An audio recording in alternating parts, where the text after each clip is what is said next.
Guys আজকে আমি যাবো একটা শ্রাদ্ধ বাড়ি। সো আমার একটা মামাতো দাদু মারা গেছে, ওই জন্য একটা একদম মেকআপ করিনি।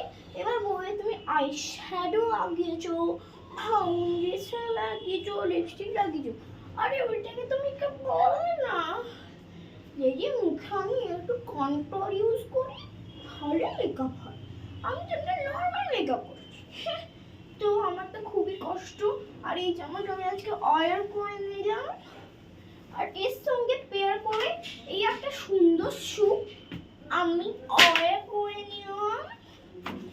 আপাতত হাই হিলস পরি না, কিন্তু আজকে ওখানে যাবো বলে একটু পরলাম। আর আমার গুচির ব্যাগে আমি আমার একটা লিপস্টিক, ফাউন্ডেশন, আইশ্যাডো আর ব্লাশার অর্ডার করে নিলাম। তো এই পর্যন্তই টোটো চলে এসছে গাইস।